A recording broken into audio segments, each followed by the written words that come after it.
Now these are the two flies I'm going to be tying, and they're tied with the same feather. The tip of the feather is tying the 16, and what's left of the feather I'm going to be tying the size 14. Now this one here's the Grouse in yellow, and this is the Grouse in orange with the gold rib. Now these are two good flies at the beginning of the season. This one will represent more of the olive, and this will represent more like the March brown. So it's a good way of using up feathers. Now, the feather I'm using is this one here.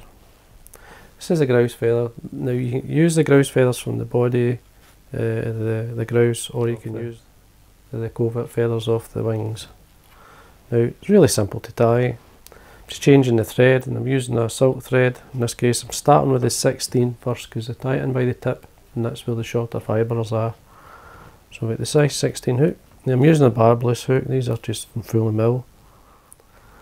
Make sure it's in the vise. Now you can use a standard, you can either use a floss or just a normal thread, a uni thread or so.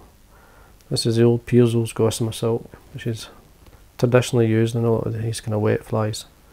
Now I'm going to start just about 1 mil from the eye. I'm going to wind the thread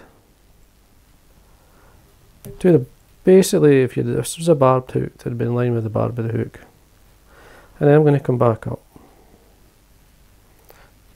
There's your body done. Now we tie in the hackle. So we'll have our hackle here. First thing I'm going to do, oops, picked up the wrong one, is remove the fluff from either side. I'm going to tie in by the tip.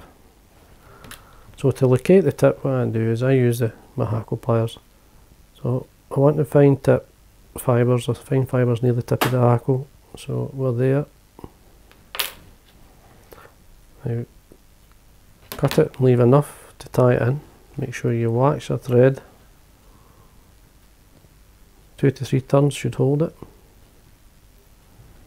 I'm going to use my hackle pliers. So what I'm going to do is come around twice. So we fold the hackle, just fold the fibres towards the back. So the front of the hackle is coming towards us, facing the eye. So we come round there's once. Draw the fibre back as you come up, make sure nothing goes forward. Follow up with the thread, 90-degree bend into the stem, so that it locks it in when you come through with a couple of turns. Just take your time, then trim this away. And then what I like to do, save a bit of bulk, especially using a silk. You can come in and whip finish. Try not to catch the fibre like I did there.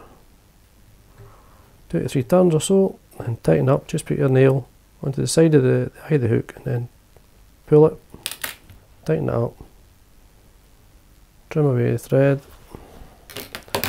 Fibres, like you can see, are a bit twisted looking. Just bring them out.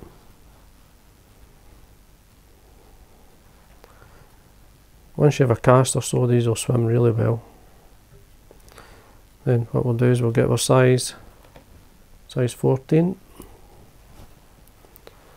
we're going to use the same hackle as I say, put this into the vise, straighten the shank up.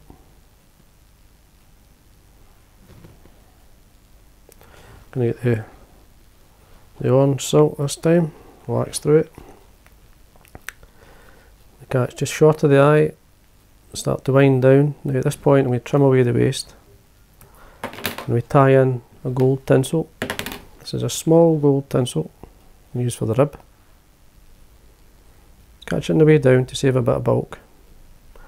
We wind to again the same area, around about in line. If you were a barb in the hook, it would be there, and then we come back up. Just forming the body with the thread. I wax on the thread, and then we're looking around about 4 to 5 turns. Come up a couple of turns to lock it in. So trim away. Now this is the remains of our hackle. So what I'm going to do is take away from the hackle pliers. I'm just going to make a space to tie it in. Now you can if you draw out some fibres either side of the feather, I'll just show you. Draw out, trim them, so you've got something to grip. And that's the mill there, so make sure you wax your thread. You need to wax your thread to give you all the grip. 1, 2, 3 turns. Hackle pliers back onto the stem. Fold the feathers fibres back. You're looking for a couple of turns. Quite a heavy dressing for this. This will represent, let's say, the March brown. So we come round, there's our second turn, follow it up with the thread. There's the 90-degree bend into the stem. Just draw it, fold it towards or pull it towards you. This opens the fibres out so they get the thread onto the stem of the feather. So we get 2 or 3 turns. Just lift this up. Just take your time, create the stem, the tip of the scissors, trim away. You may have 1 or 2 fibre there, there's 1 or 2 sitting. We can draw these back, we can still use those. So we do a turn, and then we finish straight away. 1, 2, 3, tighten up, trim away, just open the fibres out.